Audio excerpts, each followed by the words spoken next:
성이 나가지고 아벨을 갖다 돌로 죽임이 있었습니다. 모세율법에는 살인하는 자는 반드시 죽이라고 그랬는데, 그럼 가인이 아벨을 돌로 쳐 죽였는데 하나님께서 모세율법의 법으로 따지면 당장 죽여야 되겠는데, 그때는 모세율법이 없을 때이니만큼 하나님께서 그 가인에게 죽이지 않고 벌을 내리지 않았습니다.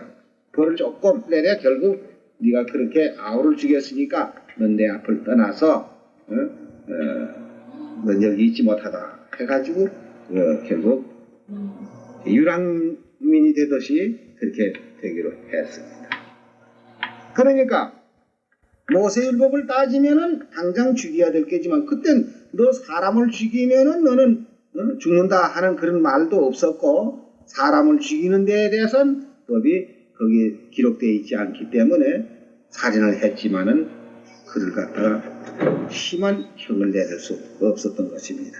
그러면 그 외에도 여러 가지 제목이 있는데, 지금은 우리 대한민국에도 법이 있고 성경에도 법이 있습니다. 그러니까 모세율법 10가지 10계명이 있죠. 이 10계명을 아마 기독교인들 쳐놓고는 전부 10계명을 중심으로 해가지고 그게 죄다 죄가 아니다 하는 것을 거기서부터 마음에서 양심의 가책을 받고 우리 마음의 죄를 정하게 되고 이렇게 되는데, 그럼 전에 지은 죄로 말미암아 우리가 사망에 이르게 되는데, 여기서 뭐를 없애면은 다시 살 수 있냐면 죄를 없애면은 사는 길이 여기서 열립니다. 그래서 이제 사는 길을 주시기 위해서 예수님이 1900년 전에 오셔가지고 새로운 법을 줬습니다. 그럼 새로운 법을 어떻게 줬냐면, 옛날에 10가지 계명을 그대로 두면은 침례를 받아도 또 한 가지죠. 그렇지만은 예수님이 오셔가지고 새 언약을 줬는데, 새 언약은 6월절 성만찬 예식에 떡과 포도즙을 먹고 마심으로써 너희 속에 생명이 있다 하는 이런 아주 생명의 언약을 주었습니다. 그럼 생명의 언약을 우리 사는 법을 주는데, 이 사는 법을 주는 데 있어서도 전에 그 죄라는 것을 이걸 어떻게 해야 된다 이 말이에요. 그냥 없앨 수는 없는 게고, 전에 지은 거는 죄의 값은 사망이라고 했어요. 죄의 값은 사망이라는 건 6장 23절에 보면 죄의 삭은 사망이요 하나님의 은사는 그리스도 예수 우리 주 안에 있는 영생이니라. 그게 죄의 값은 사망이니까 언젠가는 우리가 죽어야 되는 것입니다. 그럼 이 죽는 것을 어떻게 아주 죽어버리면 곤란하니까 미리 죽는 법을 갖다가서 성서적으로서 우리 죄를 장해 지내는 법이 있는데, 그 장해 지내는 법을 하나 보겠습니다. 골로새 2장 12절이요. 너희가 세례로 그리스도와 함께 장사한 바 되고 또 죽은 자들 가운데서 그를 일으키신 하나님의 역사를 믿음으로 말미암아 그 안에서 함께 일으키심을 받았느니라. 또 너희의 범죄와 육체의 무할례로 죽었던 너희를 하나님이 그와 함께 살리시고 우리에게 모든 죄를 사하시고. 여기 보면은 이 세례라고 하는 말은 씻는다는 뜻인데요. 이 원어에는 이 세례로 되어 있지 않냐고 바프테시마라고 우리 죄를 매장하는 걸로 되어 있습니다. 장례를 지내는 거. 장례 지내는 걸로 되는데, 그래서 침례라고 하죠. 침례라고 하는데 왜 그럼 여기다가 세례라고 썼느냐 하면은, 이건 천주교로부터 시작해서 선주교는 영세라고 하고 각 장로교, 감리교 이런 데는 이제 세례라고 합니다. 그 세례라고 하는 것은 물 조금 이마에다 이렇게 찍어 발라놓고 그렇게 하고 이제 살았다 이런 식으로 되어 있죠. 그러나 근본적 예수님으로부터 이 침례를 받는 것이 이제 쭉 내려오는데, 이 역사책을 보면은 예수님으로부터 초대교회 당시에는 전부 침례를 받았습니다. 그러니까 여기 지금 글자를 우리가 한번 받아보세요. 세례로 그리스도와 함께 장산받고 이렇게 기록됐단 말이에요. 그러면 시침으로서 예수님과 함께 장사 지냈다 이렇게 되면 말이 안 되죠. 그러면 침례로 물에다가 이렇게 푹 잠금으로써 그리스도와 함께 장산받고 하면은 말이 맞는 것입니다. 왜 침례라는 거 하는 말이 맞는 거예요. 이렇게 세례가 아니고 침례인데 침례는 곧 뭘 하는 거라고요? 장사 지내는 바. 장례, 매장을 한단 말이에요. 우리 죄를 완전히 매장을 해버려요. 그럼 매장을 하게 되면 어떻게 되느냐? 죄의 값은 사망이니까 우리가 죽어야 되니까 언제 죽어도 죽으니까 지금 의식적으로서 죽음을 미리 그만 장례식을 하는 것입니다. 장례한 바 되고 또 죽은 자들 가운데에서 예수님이 십자가에 돌아가셔서 무덤에 장례 지냈죠. 장례 지낸 후 3일 만에 부활하셨어요. 그 말씀과 같이 또 죽은 자들 가운데에서 그를 일으키신, 그를이라는 건 뭐냐면 예수님을 일으키신, 부활시키신 하나님의 역사를 믿음으로 말미암아 그 안에서 함께 일으키심을 받느니라. 누가 일으키심을 받죠? 침례 받는 사람이 이제 죽어서 장례를 지냈는데 죽고 난 후에 예수님을 살리신 것과 같이 그 사람도 새로 일으키심을 받는다 이겁니다. 이렇게 의식으로 우리 죽음을 먼저 맛보고 장례를 지내지 않으면 죄값으로는 언젠간 죽어야 돼요. 그러니까 이 죽음을 갖다가 미리 그만 예방을 해버리는 것입니다. 옛날에 호일자병이라고 한다든지 무슨 이런 병마가 올 때에는 미리 예방하듯이 우리 죽음을 미리 예방을 해서 죽어서 죄를 그만 없애버려요. 그래서 죽은 사람은 죄 때문에 죽었고 다시 일으키는 거는 누구 때문에 일으키죠? 예수님을 죽은 가운데에서 일으키신 하나님의 역사를 내가 믿기 때문에 나도 이제 죽어서 장례 지냈고 예수님을 살리신 것과 같이 나도 새로 일으키심을 받는다. 그와 같이 우리 죄를 지금 침례를 받음으로써 이제 그 과거의 죄는 완전히 정리되는데 그 죄 때문에 내가 사망이 왔고 이런데 이제 죄를 없이 해줬는데 침례를 받음으로써 죄는 없어졌지만 깨끗한 몸이 또 이 세상에 사니까 자연히 우리 이목이 있고 뭘 보는 것이다. 세상에 이 눈이 이거 있다고 해서 이 보는 거 자꾸 함부로 봐도 이거 안 되는 거예요. 이 눈 잘못 보면 그만 큰 범죄를 하는 수가 있고 또 이 귀가 있다고 해서 이 귀가 자꾸 뭐 들으면 좋은 줄 알아도 이게 좋은 말 들어야지 나쁜 말 들어보면 이 귀가 범죄를 또 해요. 그러니까 세상에 모든 불의한 것이 죄라고 했습니다. 그럼 또 죄 지면은 또 죽는 거 아닙니까? 그럼 매일 뭐 하루 한 번씩 침례를 받다가 집회해야 안 되겠느냐 이렇게 생각하는데 그럼 우리는 어떤 것이냐? 죄를 없이 했으면 죄를 짓지 않도록 만들어줘야 된다. 좀 이렇게 예를 들어 말씀드리자면은 요새는 과학이 발달됐고 이러기 때문에 바다의 어장들 저 바다에 가서 고기를 그저 많이 잡아가지고도 지금 그거 다 처리합니다. 근데 옛날에는 저 묵호지방에서 수림이 이런 고기를 잡든지 너무 많이 잡혀도 큰 걱정이라고. 왜 걱정이냐면 처리를 못해서. 그게 뭐 금방 어떻게 다 팔리면 당해지만은 죽은 고기 그저 하루 이틀만 주면 냄새 나고 썩고 이러니까 그 냉장에 썩어지면 그만 바다에다 퍼내밀고 이러는 일들을 하고 있죠. 그렇지 않으면 이제 그 고기가 다 썩어서 못 먹을 정도 되기 전에 소금을 쳐놓으면 좀 담그면 오랫동안 견딜 수 있습니다. 근데 요새는 과학이 발달해서 냉동실을 만들어가지고요.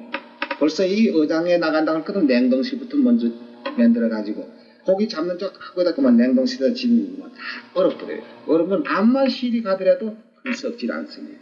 그래가지고 이제 각 시장으로 빠져서 나와가지고 뭐 고기 잡은 거죠. 한 달 후에라도 팔아먹고 2달 후에라도 팔아먹고 이렇게 해서 할 수 있는 거 뭐냐고. 우리가 죄를 없이 하는 것이 문제보다도 그 없이 하는 죄가 오래 유지할 수 있는 이것이 가장 중요한 건데요.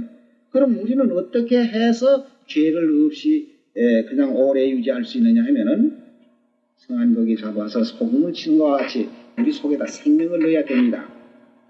생명을 넣어야 되는데 어떤 사람은 침례가 여기 침례라고 하지 않으시게 세례라고 하니까 씻는다. 그래서 장로이나 감히 물 여기 조금 얹혀놓고 그렇게 놓고는 이제 다 씻었다. 이제 깨끗하다. 이렇게 해서 하는데 이 침례라는 것은 우리 죄를 씻는 게 아니라는 것을 베드로 전서 3장 여기 21절에 보면은 잘 설명하고 있습니다. 물은 예수 그리스도의 부활하심으로 말미암아 이제 너희를 구원하는 편이 곧 세례라. 육체의 더러운 것을 제하여 버림이 아니요 오직 선한 양심이 하나님을 향하여 찾아가는 것이라.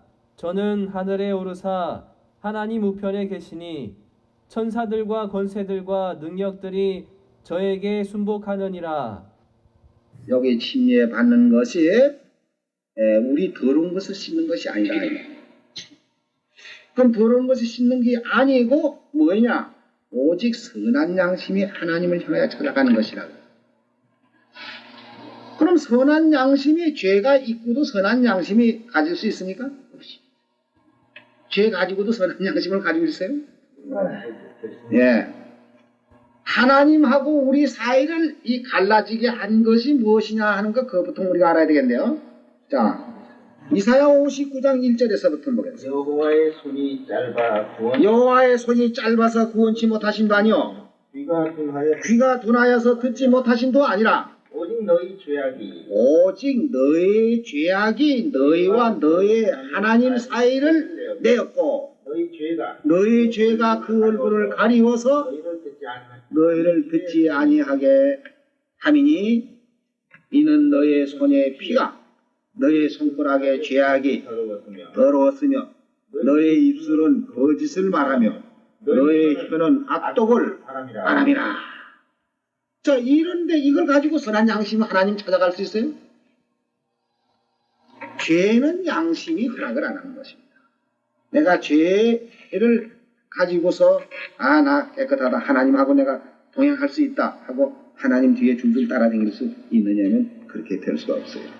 그러니까 여기 베드로 전서 3장 21절에 그 물은 하는 말은 여기 노아 홍수 때에 노아의 식구 8사람이 구원받은 그 물을 말하는데 이 물은 예수 그리스도의 부활하심으로 말미암아 이제 너희를 구원하는 편이 곧 세례라. 육체의 더러운 것을 제하여 버림이 아니요 오직 선한 양심이 하나님을 향하여 찾아가는 것이냐. 그러니까 죄가 완전히 다 청산되고 장려제 매장을 시쳐가지고는 안 되죠. 시청은 아주 죄의 뿌리가 남아있단 말이에요. 그 뿌리가 남아있으니까 언제든지 뿌리가 남아있으면요 저 산에 아카시아 나무 그 많이 있는데 어떤 사람 그 아카시아 나무 이걸 없애려고 비언해도 또 나오고 비언해도 또 나오고 애를 먹는 게라. 그래서 이 사람이 비다가 못해서 이래가지고 안 된다. 그래서 이제 그때는 막 꼬개를 가서 부럭지를 막 파내 그래요. 그래 놓으니까 이제 그게 안 나온다. 죄를 씻어서야 안 되죠. 그러니까 장애를 지내는 겁니다. 그렇게 해서 이제 완전히 죄의 뿌리를 빼서 내버리고 이제 선한 양심을 가지고 하나님을 향하여 찾아가는데 그럼 침례받고 또 지으면 어떡할까요? 그러니까 침례받고 죄를 짓지 아니하는 이 새 언약이 있습니다. 새 언약. 요한복음 6장 53절에서부터 예수께서 이르시되 내가 진실로 진실로 너희에게 이르노니 인자의 살을 먹지 아니하고 인자의 피를 마시지 아니하면 너희 속에 생명 없느니라. 내 살을 먹고 내 피를 마시는 자는 영생을 가졌고 내 살을 먹고 내 피를 마시는 자는 영생을 가졌고 마지막 날에 내가 그를 다시 살리리니 내 살은 참된 양식이요 내 피는 참된 음료라다. 내 살을 먹고 내 피를 마시는 자는 내 안에 거하고 나도 그 안에 거하나니 살아계신 아버지께서 나를 보내심에 내가 아버지로 인하여 사는 것 같이 나를 먹는 그 사람도 나로 인하여 살리라. 이것은 하늘로서 내려온 떡이니 조상들이 먹고도 죽은 것과 같지 아니하여 이 떡을 먹는 자는 영원히 살리라. 그러니까 예수님의 살을 먹고 예수님의 피를 마시면 우리 속에 생명이 들어가는 겁니다. 생명. 자, 생명이 들어가고도 또 썩는다면 어떡합니까? 생명이 들어가 있는데도 또 썩는다고 할 수가 없지요. 그러면은 때로는 이제 우리가 침례를 받고도 이 세상에 살다 보면 그 세상 사람과 같이 지내다 보니까 본의 아닌 불의한 것들이 더러 많이 있습니다. 근데 그런 경우에는 어떻게 되느냐 하게 되면요 요한일서 5장 16절에 보면은 누구든지 형제가 사망에 이르지 아니한 사망에 이르지 아니하는 죄, 범하는 것을 보거든 구하라. 그러면 사망에 이르지 아니하는 범죄자들을 위하여 저에게 생명을 주시리라. 사망에 이르는 죄가 있으니 이에 대하여 나는 구하라 하지 않노라. 모든 불의가 죄로 돼 모든 불의가 죄로 돼 사망에 이르지 아니하는 죄도 있도다. 그러니까 이 사망에 이르는 죄라는 것은 어떤 것이냐 하면은 우리 세상 죄에도 너무 심하게 하는 것들은 안 되지만은 여기에서 사망에 이르는 죄가 뭐인가? 히브리서 10장 26절. 우리가 진리를 아는 지식을 받은 후 우리가 진리를 아는 지식을 받은 후에 짐짓 죄를 범한 적. 여기 죄라는 건 무슨 죄냐면은 그 다음에 나옵니다. 어떤 게 그 죄냐면 짐짓 죄를 범한 적 다시 속죄하는 제사가 없고, 이 속죄라는 것은 이 새 언약을 말하는 것입니다. 속죄하는 제사가 없고 오직 무서운 마음으로 심판을 기다리는 것과 대적하는 자를 소멸할 맹렬할 불만 있으리라. 모세의 법을 폐한 자도 두세 증인을 인하여 불쌍히 여김이 없이 받지 못하고 죽였거든. 하물며 하나님의 아들을 밟고 자기를 거룩하게 한 언약의 피를 부정한 것으로 여기고 은혜의 성령을 욕되게 하는 자의 당연히 받을 형벌이 얼마나 더 중요하겠느냐 너희는 생각해봐라. 그러니까 여기 무슨 죄겠어요? 새 언약. 예, 이 언약의 질을 배반하고 나가는 것이 이것은 다시 속죄하는 제사가 없어요. 왜 그러냐면은 새 언약을 통해서 예수님의 살과 예수님의 피로 우리의 생명을 줬고 영생을 줬는데도 불구하고 그것을 부인하고 나갔을 때에는 옛날 모세의 율법을 폐한 자도 불쌍히 여기지 않고 죽였거든. 두 사람의 증인을 인해서 하물며 하나님의 아들을 밟고 자기를 거룩하게 하는 언약의 피를 부정하게 여긴다. 이것이 다시 용서함을 받을 수 없는 죄라는 것을 여기 말했습니다.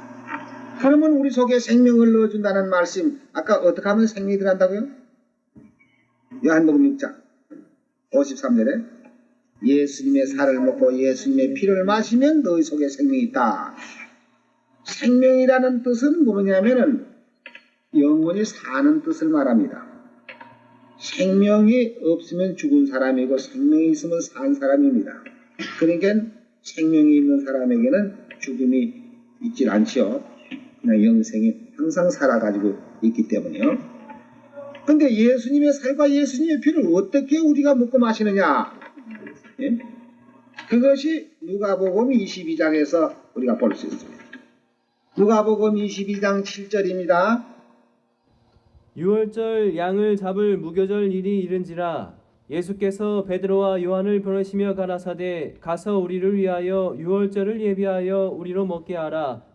여기 보면 유월절 양을 잡을 무교절이 이른지라 예수께서 베드로와 요한을 보내시며 가라사대 가서 우리를 위하여 유월절 예비하라 그랬는데, 모든 교회 가운데는 유월절이라는 걸 듣지도 못하고 보지도 못했기 때문에 이 유월절 얘기만 하면 이건 모세율법으로만 생각합니다.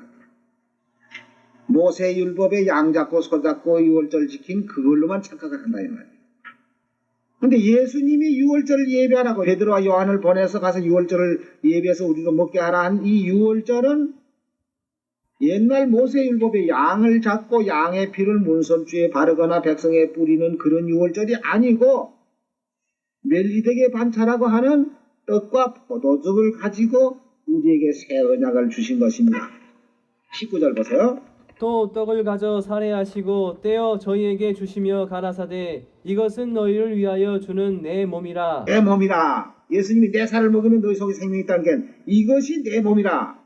너희가 이를 행하여 나를 기념하라 하시고 저녁 먹은 후에 잔도 이와 같이 하여 가라사대 이 잔은 내 피로 세운 새 언약이니 온 너희를 위하여 붓는 것이니라. 이렇게 해서 여기 새 언약이라는 말씀인데 이 새 언약은 예수님이 이 세상에 오시기 전 약 650년 그 이전에 에레미야 선지자가 여기서 예언을 했습니다. 에레미야 31장 31절이요. 나 여호와가 말하노라. 보라, 날이 이르리니 내가 이스라엘 집과 유다 집에 새 언약을 세우리라. 나 여호와가 말하노라. 이 언약은 내가 그들의 열조의 손을 잡고 애굽 땅에서 인도하여 내던 날에 세운 것과 같지 아니할 것은 내가 그들의 남편이 되었어도 그들이 내 언약을 파하였음이니라. 나 여호와가 말하노라. 그러나 그날 후에 내가 이스라엘 집에 세울 언약은 이러하니 곧 내가 나의 법을 그들의 속에 두며 그 마음에 기록하여 나는 그들의 하나님이 되고 그들은 내 백성이 될 것이라. 650년 전 그 즈음에 에레미야 선지자가 이제 장차 이 앞으로 600년 후에면 메시아가 세상에 오셔가지고 이제 새 언약을 세워 주실 것이다 하고 미리 예언한 그대로 모세 율법이 아닌 이 새 언약을 세워 주실 것을 예언했습니다. 이 새 언약은 우리로 하여금 무조건 사는 법을 줬어요. 생명의 법을 줬단 말입니다. 사는 법. 그러면 히브리 8장 6절에 보면 어떻게 연결이 되어 있는가 한번 가서 보겠습니다. 그러나 이제 그가 더 아름다운 직분을 얻으셨으니 예, 그가라고 하는 말은 누구죠? 예수님이 더 아름다운 직분을 얻으셨으니 이는 더 좋은 언약으로 세우신 더 좋은 언약의 중보시라. 누가 중보시에요? 예수님이 새 언약의 중보시라. 저 첫 언약이 무흠하였다면 흠이 없었더라면 둘째 것을 요구할 일이 없었으려니와 저희를 허물하여 일러서되 주께서 가라사대 볼지어다 날이 이르리니 내가 이스라엘 집과 유다 집에 새 언약을 세우다. 여기 주께서 가라사대 하는 말은 에레미야 31장 31절에 기록되어 있는 말씀을 이쪽에다가 반복해서 지금 그 예언과 맞춰서 사도 바울이 진리를 증거하고 있는 그 말씀입니다. 13절에 보면 새 언약이라 말씀하셨음에 첫 것은 낡아지게 하신 것이 낡아지고 쇠하는 것은 없어져 가는 것이라. 그러니까 옛 언약으로서는 우리 죄를 정하여 줄 따름이요 그 죄에서 결국 죽을 수밖에 없는 우리를 이 새 언약으로서 생명을 얻고 영생을 얻는 이런 진리를 주었습니다. 고린도후서 3장을 보겠습니다. 새 언약이 어떤 것인가 여기 나오죠. 또 6절입니다.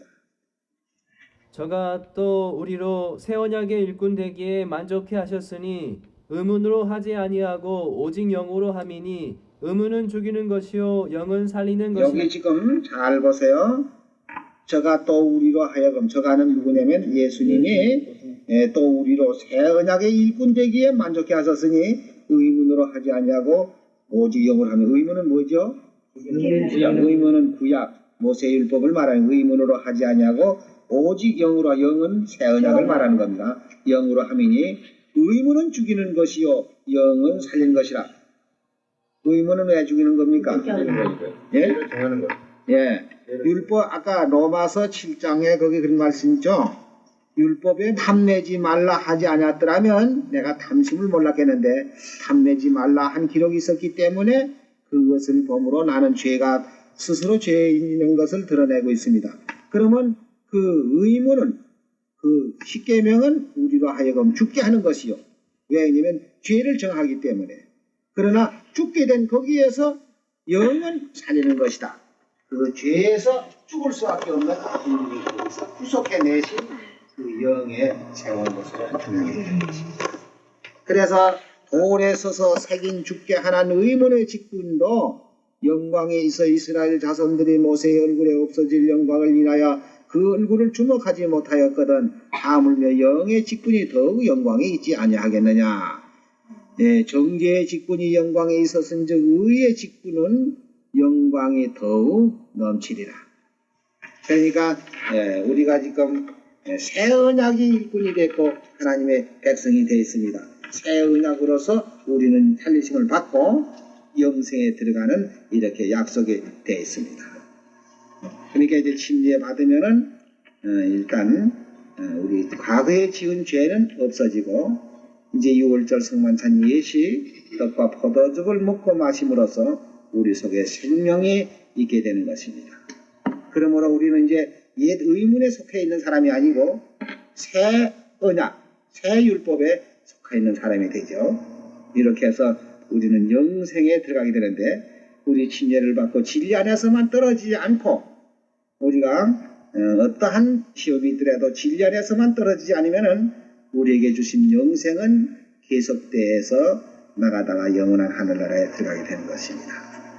이 침례에 대해서는 여러 가지가 있지만은 우선 내 죄를 없이 하는 것과 또 생명을 받는 것과 이렇게 해서 옛 언약에서 벗어나서 새 언약으로 새 정부 밑에서 새 언약에서 우리가 살고 있는 하나님의 권속이 되는 것입니다.